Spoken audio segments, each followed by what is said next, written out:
We all know nothing beats the energy of playing live roulette in a casino. But playing roulette online sure does have its perks. At the casino, you'll average 40 to 50 spins per hour. But online, you're looking at 100 to 150. The more spins, the more chance of wins. Now, go get lucky. See you in Las Vegas. Let's get lucky.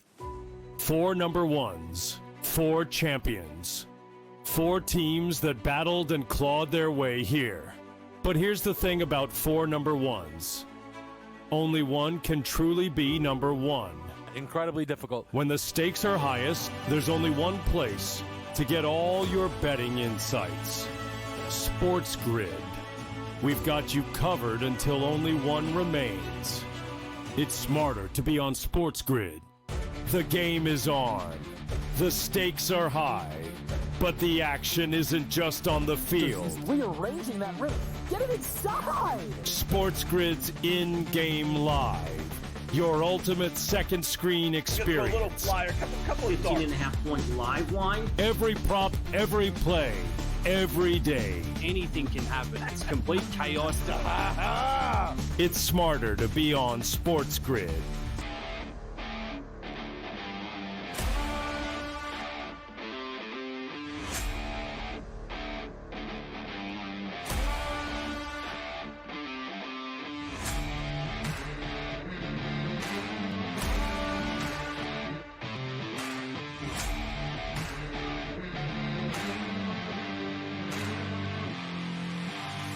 It's smarter to be on sport.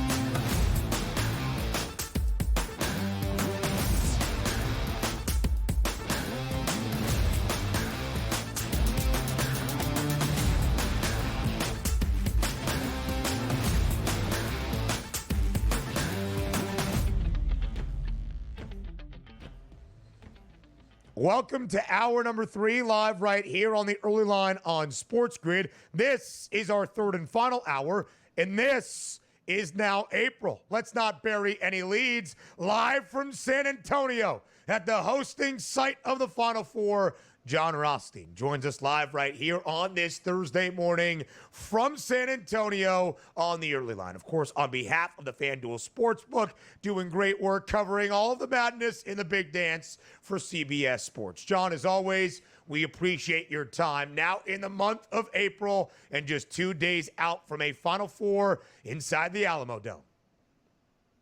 Great to be here, Ben. Always awesome to visit with you. It is always great to have you here as well, my friend. More than 48 hours away from Final Four Saturday night in San Antonio. Of course, we know the story. For the second ever time in the history of the men's NCAA tournament, joining the year 2008, all 4 1 seeds have reached the Final Four. So let's go step by step, matchup by matchup, piece by piece, for what we still have remaining in the chase for a national championship. Jon, our first game on Saturday is a matchup of 2 conference foes. It's the number 1 overall seed in Auburn, taking on the 1 seed in Florida. The Gators, a 2.5-point favorite, and a total at 159.5. Before we dive into the specifics of this game, let's start with the big injury status we all want to know. Johni Broome, of course, injuring that right elbow late in the second half in the Elite Eight matchup last weekend against Michigan State. Bruce Pearl telling media that Johni Broome is still a few days away from practicing. Jon, from what you are hearing there in San Antonio, what do you expect that status to be for Johni Broome come game time on Saturday night against Florida? Well, Ben, ironically enough, I was just texting with Bruce Pearl about 20 minutes ago, and he informed me that the hope is that Johni Broome will return to practice today. So that is obviously big news for Auburn, as Auburn is trying to move forward and get to a step that it wasn't able to get to 6 years ago when it went to the Final Four for the first time in program history, and that's get to the national championship game. So according to Bruce Pearl, he has told me that the hope is that Johni Broome will return to practice today. That is huge news for the Auburn Tigers and, of course, the number 1 overall seed. Johni Broome had a double-double at the break against the Spartans. Still finished with 25 points and 14 boards. Scored at least 22 in each of the matchups in Atlanta in the South region this past weekend. All right, John, now to the actual matchup. Bruce Pearl and one of his disciples in Todd Golden. Again, conference foes that should know each other very well. Only one meeting throughout the regular season in early February. Florida won on the road against the Tigers on the Plains outright as a double-digit dog. But, John, that's now nearly 2 months ago. How much does that regular season familiarity carry over into the Final Four? I think it's going to be its own separate entity, to be honest with you, Ben. I think that the SEC was such a grind this year that every game felt like an NCAA tournament game. When I talked to Todd Golden on Monday, the biggest thing that he kind of pointed out was that Auburn was in a funk toward the end of the regular season, and it seems like the Tigers now are stepping out of that funk. So that's obviously a good sign for Auburn. We'll see whether or not it's a bad sign for Florida coming up on Saturday night. A 2.5-point spread in favor of the Gators. Auburn has only been an underdog 3 previous times this season. John, let's get to the nightcap on Saturday night inside the Alamo Dome between Duke and Houston. A rematch of a Sweet 16 battle exactly a year ago. Duke winning that game as a slight underdog, 54-51. A 5.5-point spread now in favor of the Blue Devils and a total of 135 and a hook. John, this is one of the most anticipated Final Four games of recent memory. How do these two teams stack up against one another? Well, if you're looking in terms of NBA talent and players that are forecasted to obviously be stars and real contributors to the next level, obviously Duke is going to have a decisive advantage. But this game is not played in the NBA. It is played in college basketball. And Houston has put together an elite program really because of retention, Ben. And that's one storyline that I hope gets more attention over the next couple days here in San Antonio. 29 players last week in the Elite Eight among the 4 teams that are in the Final Four played double-figure minutes in the regional finals. 20 of those players were in their respective programs a year ago. 4 were freshmen and 5 were transfers. Even though we are in this transfer portal climate where everything is about the edit, the post, the announcement, retention is still the most important thing at the highest level of basketball. Of course, for Jon Scheyer and Duke, plenty of new faces led by this outstanding freshman class, but still some guys that were there last year, like Tyrese Proctor. On the other side for Houston, a lot of familiar faces for a Cougs team that had their NCAA tournament run cut short by Duke in the Sweet 16. John, as we look at these two teams, of course, it's been well reported by now that all 4 of these 1 seeds are some of the best teams we have seen in college basketball in the last 2 decades. When you look at Duke, the national championship favorites before the year got started, the national title favorites entering the big dance, and of course, the even money national title favorites entering Final Four weekend in San Antonio. What is the best thing about what the Blue Devils do on the basketball floor? Their defense, and I think that's the thing that really deserves more attention. I saw this when I was at a Duke practice early in the year. Duke's positional size is the most undervalued thing about this basketball team really all season long. Ben, there is not a player on the Blue Devils roster that stands smaller than 6'4", and you saw that against Alabama. Alabama in the Sweet 16 against BYU put up 113 points against the Blue Devils, only 65, and that's an Alabama team, again, that averaged 91 points per game. 25 made threes in the Sweet 16, only 8 against the Dukies on Saturday night in Newark. John, to the other side, for this Cougs team, they have reached the Sweet 16 6 consecutive years now. This is their second Final Four berth in the last 5 years. But for Kelvin Sampson and Houston, we know what it's like playing against the Cougars. They make life miserable on the defensive side of the floor. What's the biggest difference about this year's Houston team as compared to the past few seasons? Well, if we're looking at it compared to last year, Ben, it's simply health and depth. Last year, I had the good fortune of being in a situation where I was with Houston in the first and second round of the NCAA tournament. And remember, this was a Houston team that lost Terrence Arsenault to a season-ending Achilles injury. It was a team that lost Joseph Tugler to a season-ending foot injury. And if you remember, Houston played Duke in the Sweet 16 last year, and Jamal Shead left that game with an ankle injury. So Houston was a shell of itself from a depth perspective, from a health perspective. Knock on wood right now, everything is aligned from a health and a depth perspective for Kelvin Sampson's team, and that's why they're the pick that I made prior to the NCAA tournament to cut down the nets, and I'm not wavering from that prediction. John, you took the words right out of my mouth. The official Jon Rothstein prediction for our national championship game in San Antonio was the Houston Cougars facing off against the Florida Gators, with the Cougs reaching that pinnacle and cutting down the nets. Why do you remain confident, Jon Rothstein, that that will be what we see on Monday night? I said it before the tournament. I'm not wavering from that prediction. I think it's the continuity. I think it's also the fact that Houston has so many different players who can be the assassin. It can be Cryer, it can be Uzan, it can be Arsenault, it can be Roberts. And I also want to point this out. Juwan Roberts has the obviously unique distinction of being the only player in Houston's program that was a part of the run in 2021 and was a part of the run this year in 2025. He's going to go down in special lore when it comes to, obviously, to the history of Houston's program. The legacy for this Cougs team, and of course with Kelvin Sampson, one of the storylines this weekend in San Antonio, where Jon Rothstein will be. We appreciate your time as always, John. We're on the early line. Up next.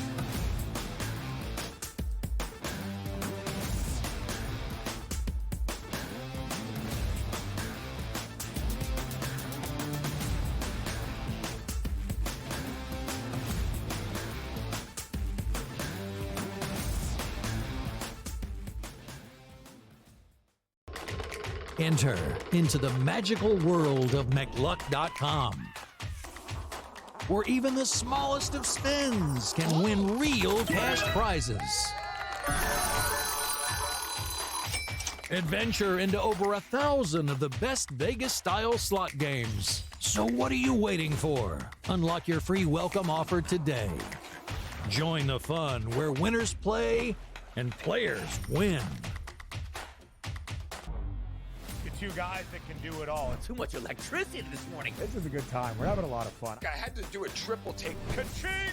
Why? Because of parity. I didn't mean to offend. Yeah, it's not going to happen. Load management is a dirty word. Let him rip. You know what? Circumstances provide the results. What? How do you do this once? Oh, Donnie, you got such a good show there. A network that is booming. The Early Line, only on SportsGrid. Anyone that's been to a sporting event, the atmosphere before a game, I think Game Time Decisions has that same exact atmosphere. This is our arena.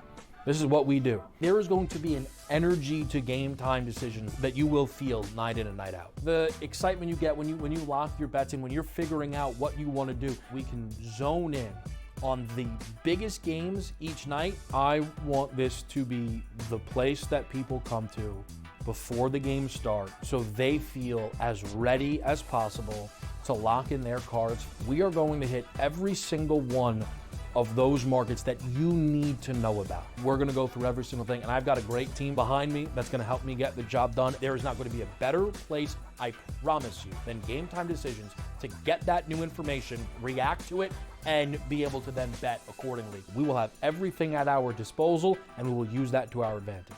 I'm Kevin Walsh. Tune into Game Time Decisions from 6 to 8 p.m. Eastern on SportsGrid.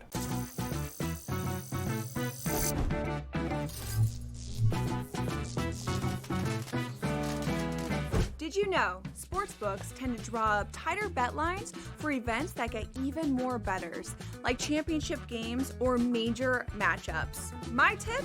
Try betting on less popular sports. You might have a better shot at beating those odds. Now, go get lucky. See you in Las Vegas. Let's get lucky.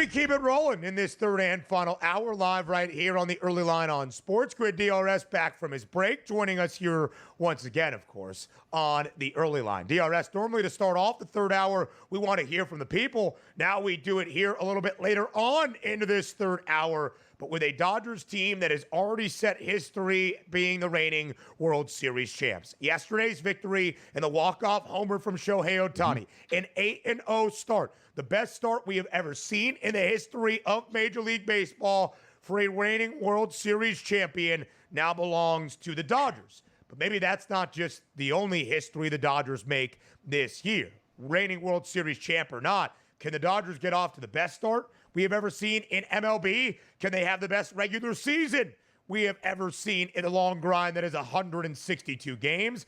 That's what we had to ask all of you and Fade the Public.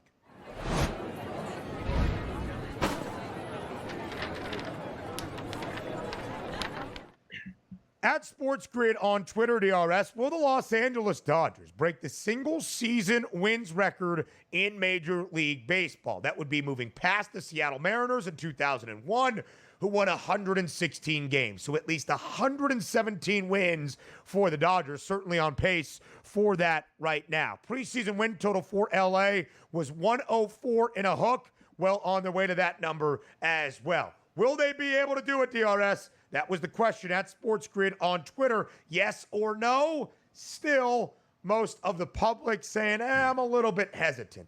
56% of the public saying the Dodgers will not win at least 117 games this year to set the single-season wins record around Major League Baseball.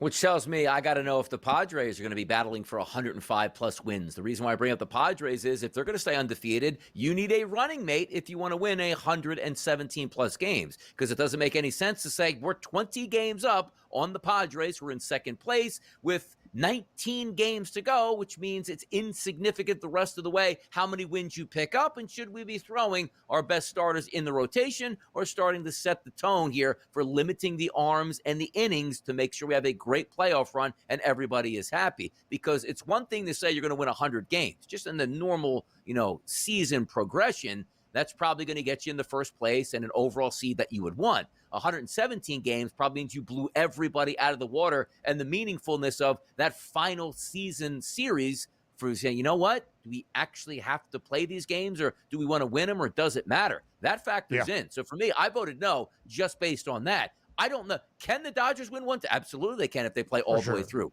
Do the Dodgers need 117? No. Nobody remembers, hey, Seattle Mariners, what an awesome season that was. They got blown up in the playoffs right away. You think the Dodgers are like, hey, man, we won 122 games this year, then lost to the Phillies in round number 2, just say. They don't want that. So I don't think they want to get there, which means I'm betting against it. I voted no. I'm with the 56%. Listen, I agree. I vote with the no as well, DRS. It's 162 games. You are going to see teams, even outside of the sensational LA Dodgers, win 6, 7, 8, 9, 10 games in a row this year. It does not mean they are going to set history. One of the reasons, of course, we are discussing it for the Dodgers, they're the reigning World Series champs, already with a loaded team who got even more loaded this winter and offseason. They have an all-star team that plays for them on a daily basis. Even when they even when they fall behind 5-0, they can come back and win a game. Will they be the best team ever? I'm not so sure they'll get to 117 wins out of 162. Will they be favored to do so? Yes. And what I mean by that is to get to 117 wins, as you see it on your screen, is only a 4-to-1 price. That's pretty crazy. To get to the century mark is minus 700. That updated win total from 104.5 before the year to 108.5 is already where it stands, and minus 1050 to have the best record around MLB. All of those make sense, DRS. I actually think the 4-to-1 price should probably be a little bit juicier than where it is at plus 400 to make Major League Baseball history. But one of the reasons I think you could actually bet that number, the Dodgers are what? Going to be favorites in 155 of 162 games this year? So the idea they could win 117 of the games the odds makers booked them as the favorite and expected side to win is not the craziest thought. No, it's not the craziest thought, but also understand this. Like, I would actually, if we put the graphic back up and you say, which price point would you actually rather take at this point? 100 plus wins. What's the no on that one, by the way? Like, it's minus 700 to get 100 plus wins. I would actually take the no on them getting 100 wins if it was a possibility at a good plus money number. That's still a ton of wins. And again, you could still run away from the division with 96, 97, or 98 wins on the season. And yes, you're right about that. 117 wins at 4-1 should be more of an elevated number, but also the capitalization of the market with FanDuel understanding what the fans are watching now. Hey, bet against the Dodgers. Good luck, right? Oh, man, that's at least already 100 wins since they won their first 8 games of the season. What if they were 5-3? I don't know if they get to 100 wins. See how crazy that sounds with so many games left on the schedule? Yeah. So I would bet against the Dodgers, understanding this. You're betting against a great price point. It's not like, hey, I'm going to take the Dodgers plus 100 to not win 100 games now. That's foolish. That's not what the numbers are. But what those numbers tell me is a special season of 117 plus wins, which we don't see all that often, right? I'm only getting a 4-1 price, but 100-win season, which is a sensational season. If it was priced to the no, you'd probably get an unbelievable number right now in the Los Angeles Dodgers. Yeah, unfortunately, there is not the no out there. And just to echo Donnie's point, last year was the first time in, I believe, a decade since 2014 that nobody reached the century mark with 100 wins around Major League Baseball. And that included a world beater type Dodgers team that, of course, did get better this offseason, but was also incredibly and insanely stacked last year at 98 and 64. I do think the Dodgers are going to get to 100 wins. I do think it makes some sense for them to get to 110. But the idea that just because they have started a perfect 8-0, they are going to make history after history after history is not exactly what we are going to see. But, I mean, this Dodgers team is loaded. Blake Snell, Tyler Glasnow, Dustin May is back for L.A., Yoshi Yamamoto, Roki Sasaki, and Shohei hasn't even pitched yet, DRS, and already has 3 home runs this year. Is he going to pitch? Exactly. When is that going to happen? I guess he will. Like, we're trying to figure out, like, what the actual prognosis would be. The whole year? He's so dominant. Just leave him alone. Just let him hit 60 bombs in the leadoff spot. NBA games to break down next.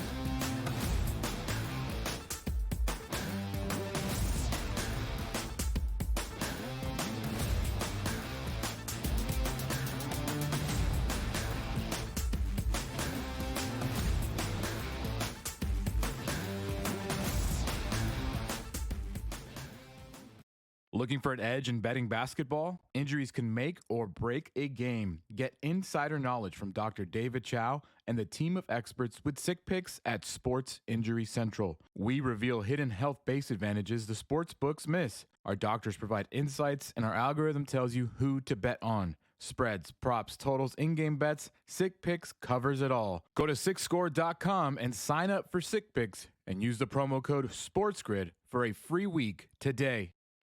The game is on. The stakes are high. But the action isn't just on the field. He's rearranging that rim. Get it inside! SportsGrid's in-game live.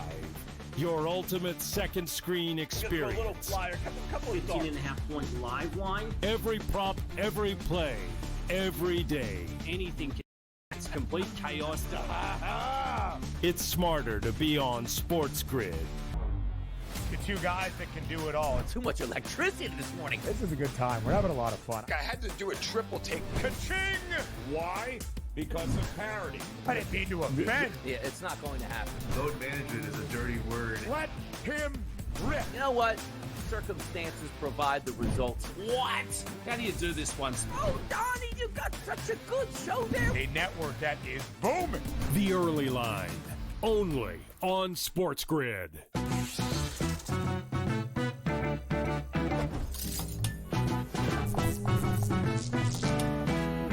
First time on a casino floor and feeling a little overwhelmed? Well, here's a tip. Lots of machines have a free demo mode you can try for practice. So give those slots a spin in practice mode before you start putting down some real cash. Now, go get lucky. See you in Las Vegas.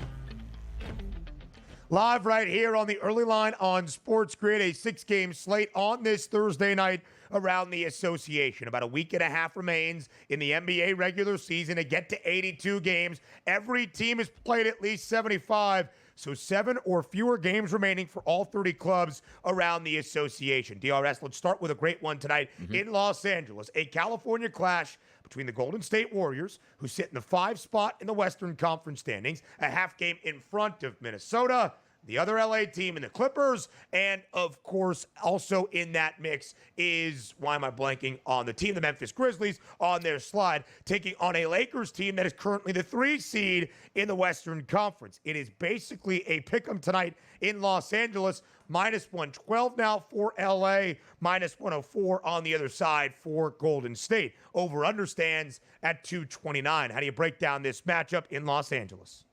Yeah, looking at the minimal movement here from this morning on the FanDuel Sportsbook in New Jersey, minus 2-point favorite, now down to minus 1 as a favorite for the Los Angeles Lakers. In this environment, again, finally we get one of those games like, hey, 16-point spread, don't really care who gets it. This is a big game for both of these ball clubs tonight that sometimes you just lean towards home court advantage. Both teams not worse for the wear with any rest disadvantage at this point. You see the estimated starting lineups for the Lakers: Luka Doncic, Austin Reeves, Rui Hachimura, LeBron James, and Jackson Hayes. And then for the Warriors, Curry, Podziemski, Moody, Butler, and Green. So full gas on both sides. I'll go with the Lakers. It's their home game. If this game was being played in San Francisco, I would have gone with the Golden State Warriors. It's that thin, and it's that razor sharp here at minus 1. Give me the Lakers at home to prevail tonight.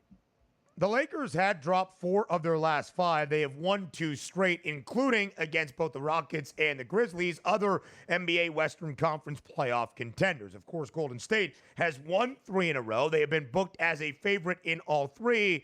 They have covered in their last 2. Since adding Jimmy Butler to the fold, DRS, in that starting lineup, really when that happened on February 8th against the Chicago Bulls, this Golden State team has been dynamic. They were 25-26 at that time, a game below 500. Jimmy hasn't played in every game, but Golden State is 19-5 since that moment, right before the All-Star break, a successful run for Golden State. Again, the Dubs in the 5 spot in the Western Conference standings, half-game lead over 3 teams at 44 and 32. T-Wolves, Clippers, and Grizzlies. The Lakers 3 games back of the Rockets for the 2 spot in the Western Conference, slightly in front of the Denver Nuggets. Can the Miami Heat make it 7 consecutive wins at home tonight on the second leg of a change of venue back-to-back, leaving Boston, now being back in South Beach at home? Or can the Memphis Grizzlies snap a crucial 4-game skid? They got to start winning some games if they want to be out of play-in tourney position or just playing good basketball down the home stretch. The odds makers expect Memphis to get a win on the road. What does DRS say?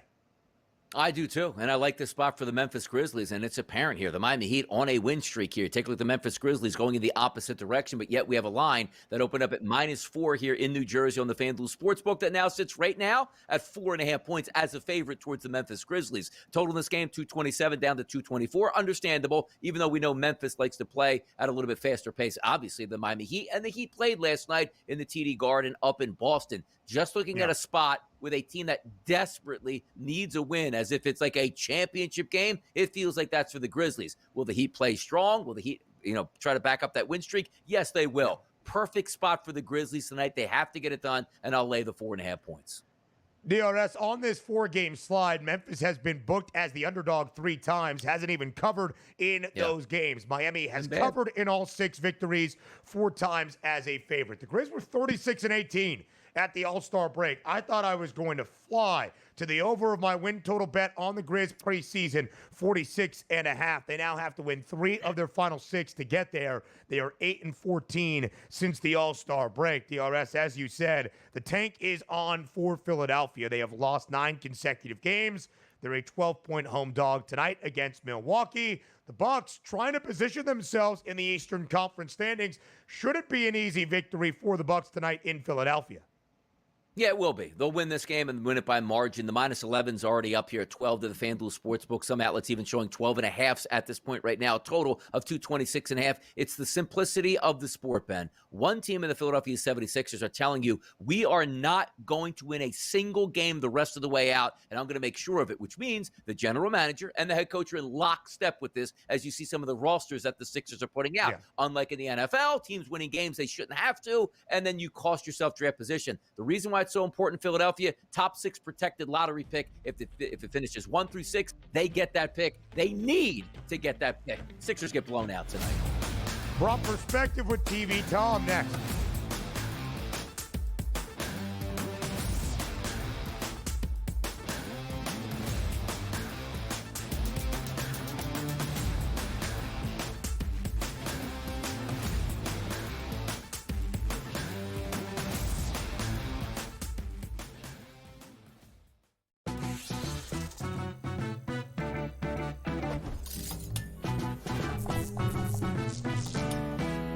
We all know nothing beats the energy of playing live roulette in a casino. But playing roulette online sure does have its perks.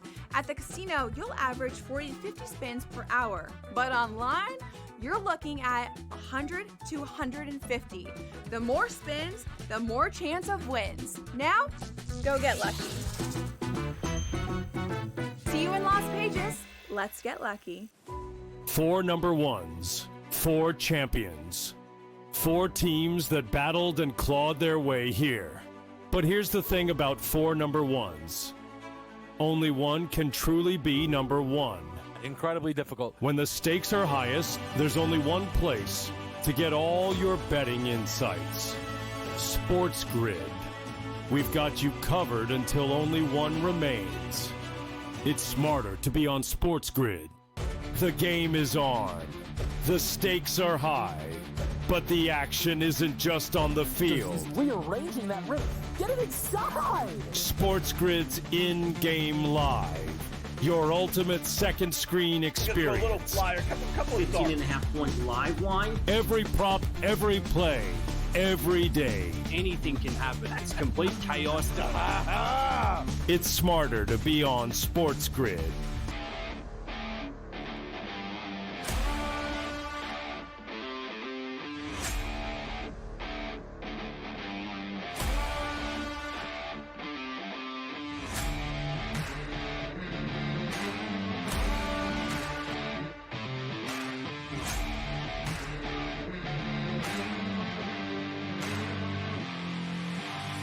It's smarter to be on SportsGrid.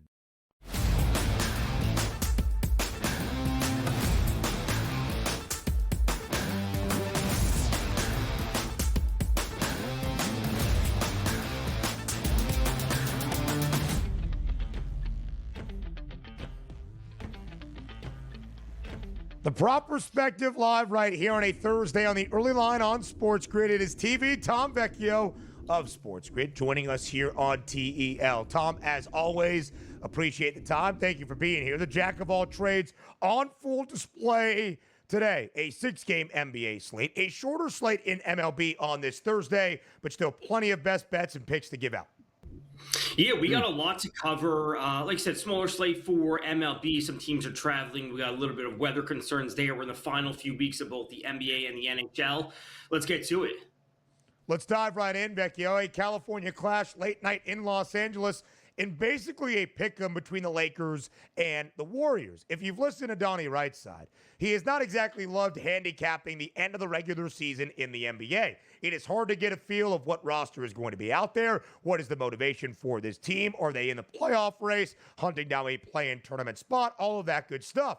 Well, it seems as tonight, fully healthy on both sides, both teams trying to improve their playoff positioning in the final week and a half of this regular season, leading to that pick'em number. So, Vecchio, how fun of a game is this to handicap tonight in Los Angeles? Yeah, this is basically the ideal spot late season NBA. Like, we have two teams, like you said, fully healthy. They both have very clear motivation to play and win. We're not dealing with some dramatic lines as we saw the other day, like, or not just between these teams, but dating back with past days. We're seeing spreads that are like 14, 15 points. That's not what we're going to see. Close game, two teams fighting for spots. I really like the under in this game. And it's among those things that you said. Again, we have teams that are fighting for playoff positioning. The Nuggets have lost 2 in a row, which means the Lakers have jumped up to the 3 seed. Now, I don't think they're going to jump up to the 2 seed. I just don't think they'll catch the Rockets at this point. But the Warriors are playing great ball. Both teams are still in the top 10 when it comes to defensive rating. So very clear motivation and play and win. And, Donnie, we could talk about rotations. Like, this is the spot that we know who to trust. Like, we know everything about these two teams at this point in the season. So it's not like we're seeing the Lakers play the Spurs, even though obviously the Spurs putting up a nice performance last night. But we have two teams that want to play defense, need to come away with the win. And I'm going to take under 229.5. That's where it was last night. I still think it's playable at 229. Yeah, I think it's going to be a good game tonight. Again, just both of these teams playing hard. You know what the estimated starting lineup is going to be. You shouldn't get too many surprises tonight, which is great. Now, there have been some surprises here in the Western Conference throughout this season, which includes the Rockets, who currently sit as the number 2 overall seed in the Western Conference at 50-27, 3 games clear of the Los Angeles Lakers and the Denver Nuggets. Talking to, earlier, myself and Ben, 35-1, though, to win the Western Conference. So when you take a look at those top 6 standings, the Nuggets, they've won world championships. The Golden State Warriors as well. The Los Angeles Lakers with LeBron. Check, check, check. The question, though, is the Houston Rockets. Are we to believe that they are going to be a contender, which means, Tom, they can win a couple rounds and find themselves in the Western Conference Finals? Or is it fool's gold? And that's what the FanDuel Sportsbook is calling them right now with those price points.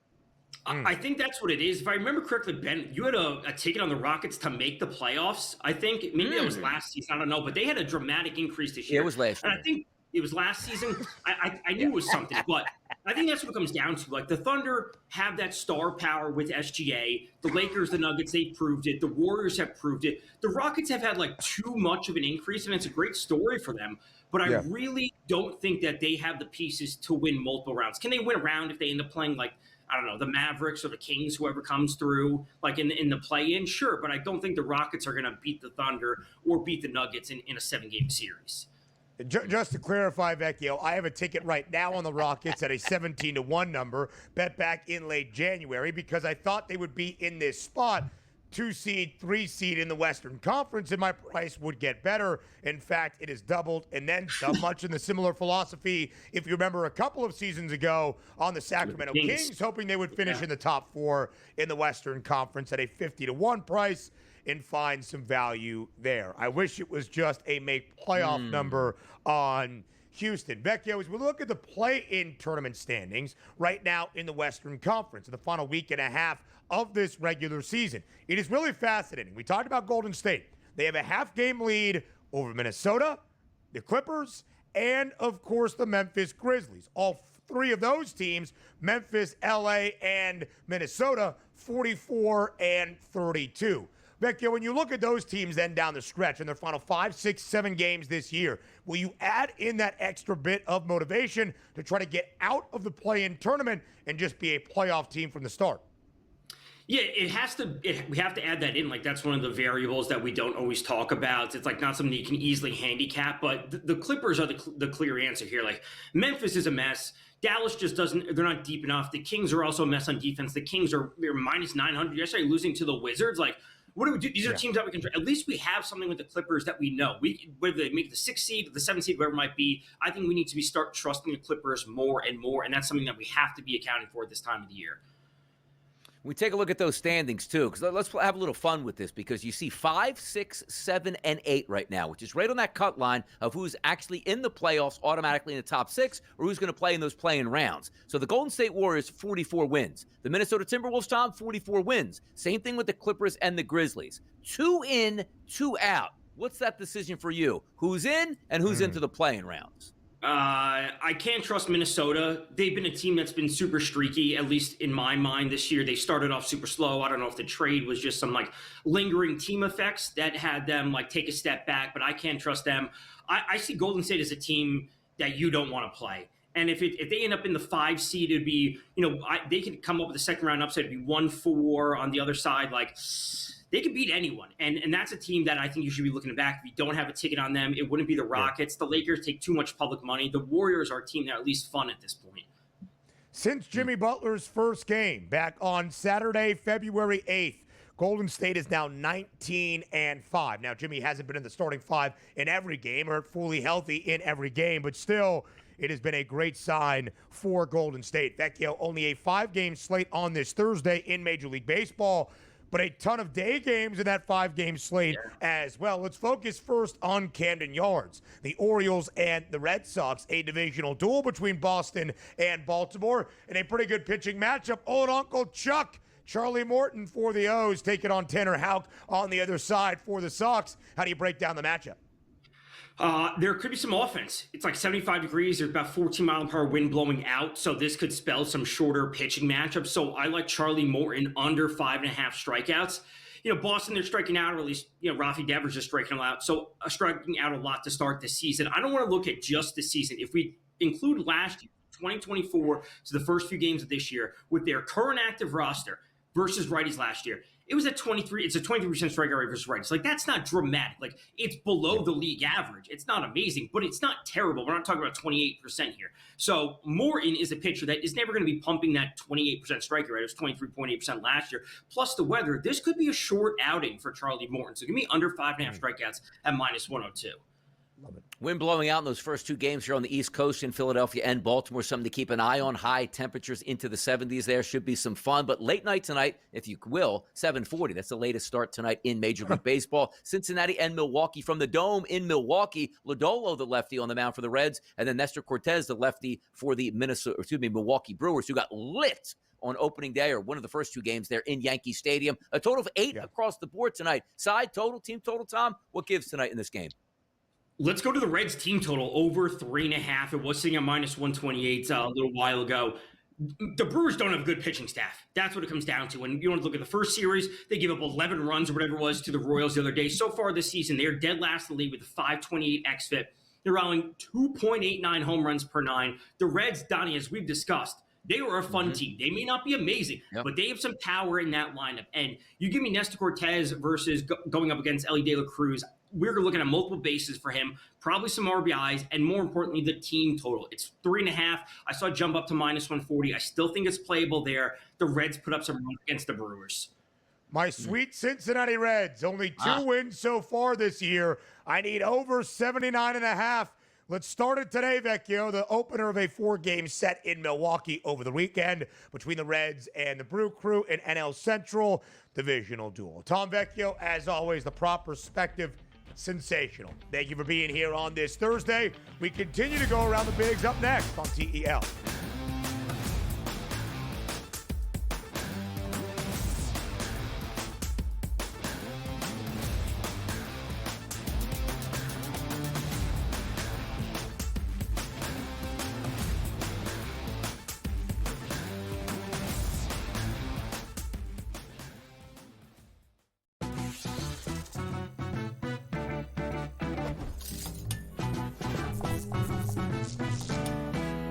We all know nothing beats the energy of playing live roulette in a casino.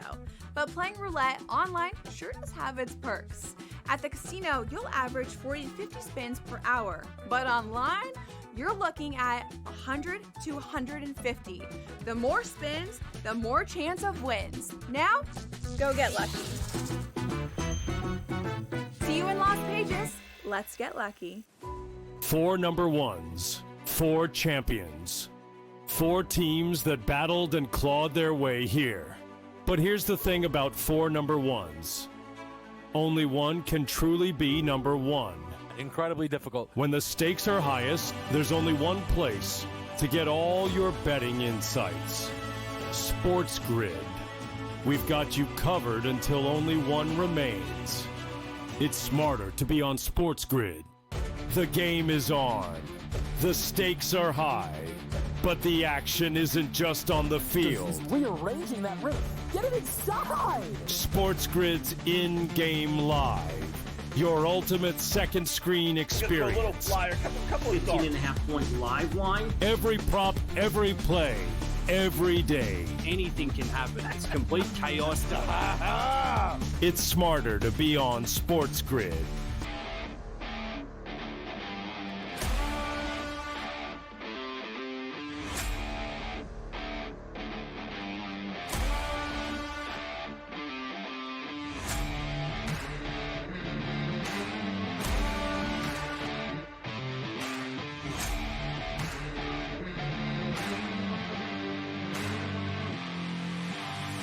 It's smarter to be on SportsGrid.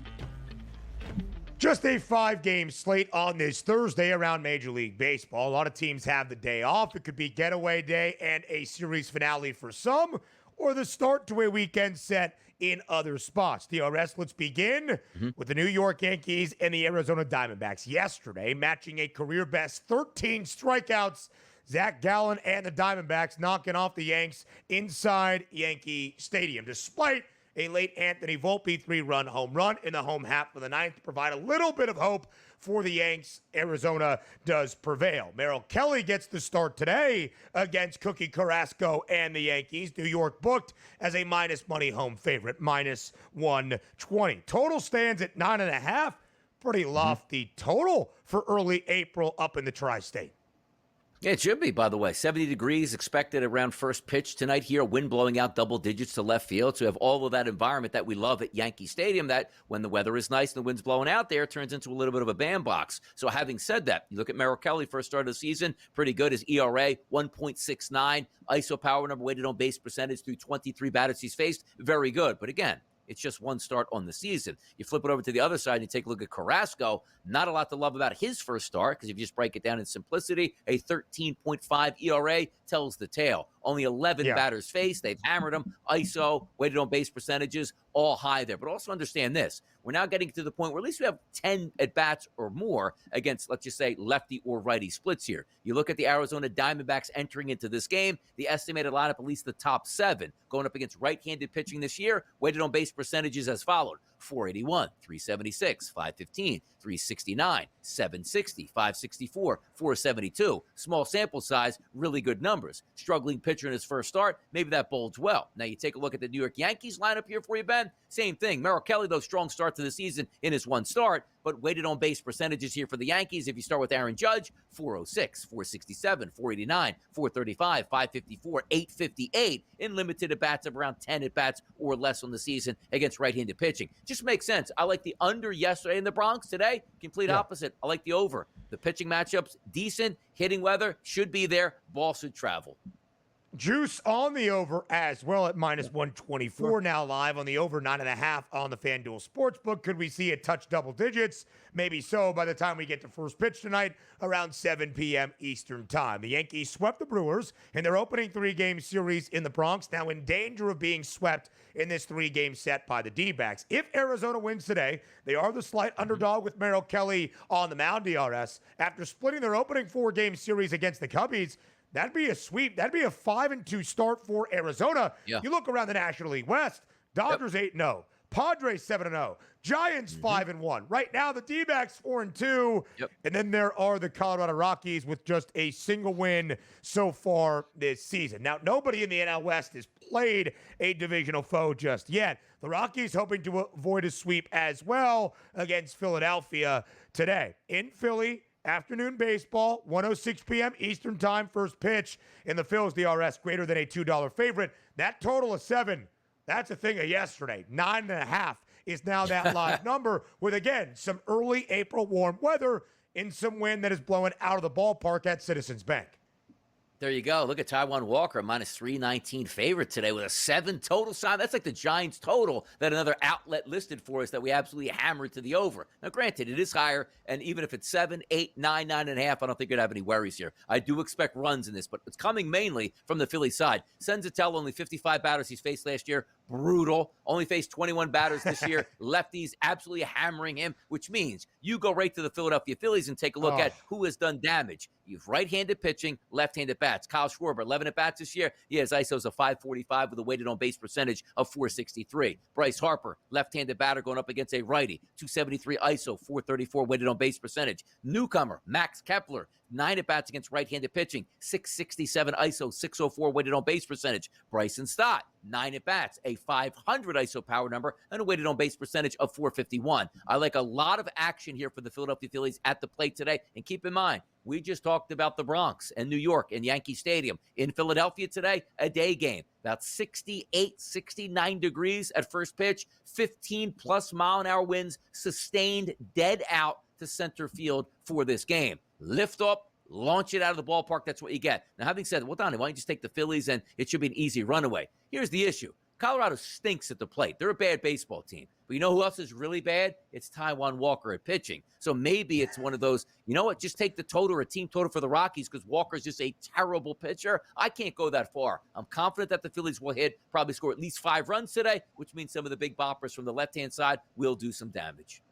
Yeah, maybe some RBIs on Bryce Harper, on Kyle Schwarber. Team total for Philadelphia DRS is 5.5. The under has the juice. It's a pretty lofty team total for early April in Major League Baseball. First of a 4-game set today in Milwaukee between the Brew Crew and the Reds, NL Central Divisional duel. And again, as we shared with Tom Vecchio, Milwaukee and Nestor Cortez, ever so slight favorite, -118 on that money line. Total now stands at 8. How do you see this game playing out today in Milwaukee? It's kind of crazy. Look at Lester Cortez. And again, a decent pitcher for the Yankees throughout his career. Goes over to Milwaukee. He plays the Yankees again in Yankee Stadium. Like, hey, he probably knows those guys, knows how to pitch in that environment. I think every single batter he faced hit a home run off him. Again, not a great start. You expecting a bounce back in this, which I do lean towards the under. And here's the reason why. Nestor Cortez is a decent pitcher. Yes, he struggled against the Yankees. Different environment here. Roof's going to be closed in Milwaukee. Not a ton of carry. And it's not really a pitcher's or hitter's ballpark, per se, swaying either direction. But you just look at the Reds. Minimal at-bats this year against left-handed pitching, so it is buyer beware. Matt McClain in the leadoff spot through 4 at-bats is a 750 ISO, which means an extra base hitter 2 of those 4 at-bats. But the rest of the lineup, let me just read you the ISO power numbers this season, which, again, is inconsequential because of how many bats they've had. But it goes as follows, Ben. 0, 0, 0, 0, 0, 0, 0, and 0. So there you go. Good luck in that. Just give me the under to start the season. Cortez bounces back today. 8 is that total. Again, in Nestor's debut as a Brewer against his former team in the Yankees. Is Nestor Cortez to blame for the torpedo bat controversy around Major League Baseball? Gave up 5 home runs and only 2 innings up in the Bronx. The only other game we did not hit on, the Twins hosting the Astros today. Minnesota, a home favorite at -120. DRS, we send you to the money line, my friend. But we'll talk tomorrow here at 8 a.m. Eastern time on the early line. Have a great time on the money line, I'm sure. Friday. Ooh, I like that. More on the early line up next.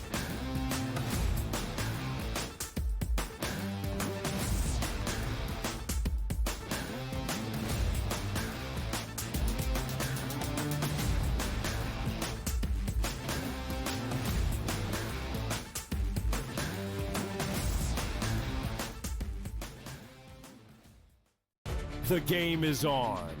The stakes are high. But the action isn't just on the field. He's rearranging that rim. Get it inside! SportsGrid's in-game live.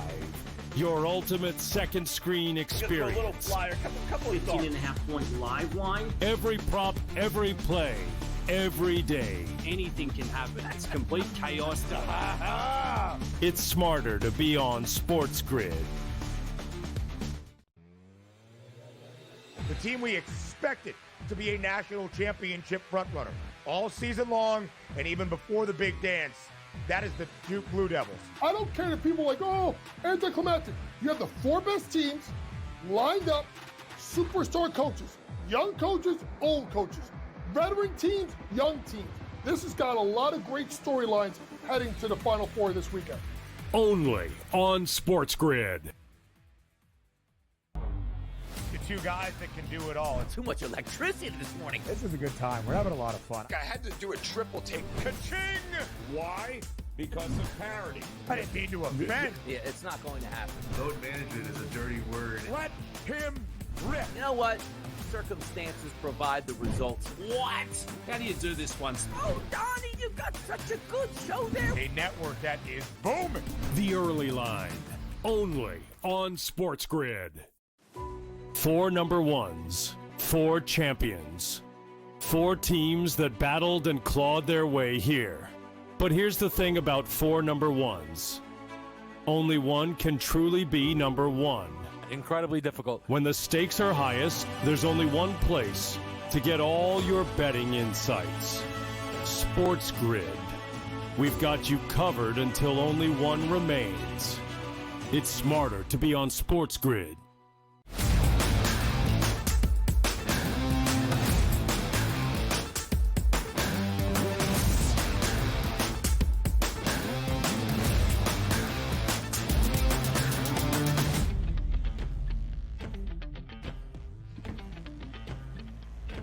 Live right here on the early line on SportsGrid, rounding out our 3 hours together on this Thursday. I am Ben Stevens. Final Four Friday, as DRS said, right before we hit the break, and his final segment is tomorrow. We will preview both matchups on a Final Four Saturday night in San Antonio. But it's also Final Four Friday, not just from the preview perspective or here on the show, but in the games that we will see in Tampa for the women's NCAA tournament. And much like we saw in the men's NCAA tournament, it has been mostly chalk. Now, it's 3 1 seeds in a 2 seed, but that 2 seed was not your usual 2 seed.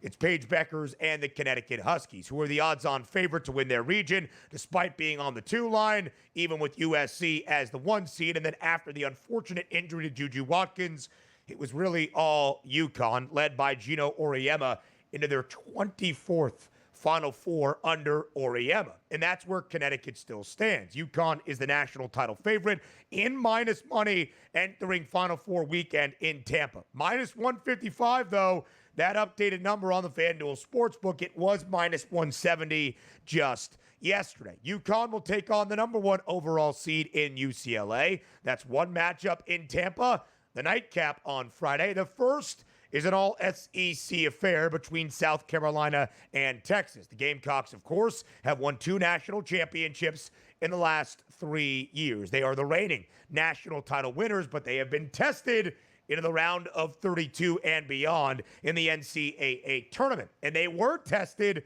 by Texas in early February in Austin. Now we have 2 conference foes squaring off, and South Carolina is a 4.5-point favorite in the first of 2 tomorrow night in Tampa, tipping around 7 p.m.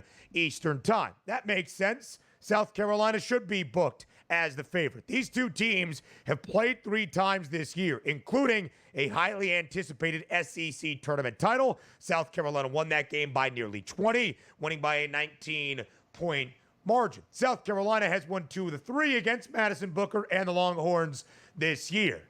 But Texas did make a little bit of history in that matchup in Austin in early February. The Longhorns won that game outright as a slight home favorite, 2.5, 3.5 points, 66-62, snapping South Carolina's 57-game SEC win streak. That game at home for Texas. This one, of course, on a neutral site in Tampa. 4.5-point spread. But South Carolina has been in a couple of dogfights into the second weekend and beyond in Birmingham. They were tested by Maryland, trailing into the final few minutes in the Sweet 16 matchup against the Terps, and a low-scoring affair against Duke on Saturday night or Sunday afternoon. Sunday afternoon it was. We had a tied ball game with about 2.5 minutes remaining between the Gamecocks and the Blue Devils before South Carolina prevailed. This is going to be a test against Texas. After the Longhorns pulled off the upset over South Carolina, I bet Texas at a 7-1 number to win the national championship. Of course, that price a little bit longer entering Final Four weekend at plus 850 because they do draw South Carolina. In fact, my other national championship bet back in late January was on an unbeaten UCLA team that was looking supremely talented this year, and yet, in my estimation, was not getting the credit it deserved in the national title odds. That was a plus 550 bet on the Bruins, led by one of the best bigs in the sport in Lauren Betts. Unfortunate for me to see both of my numbers a little bit longer now than they were even about 2-3 months ago. Why? Because of how great Connecticut has been and because, of course, the pedigree for South Carolina. UConn is a minus money national championship favorite entering the Friday night finale in the Final Four tomorrow in Tampa, Florida. UConn, a 7.5-point favorite against UCLA. UConn is a 2 seed, but only in name.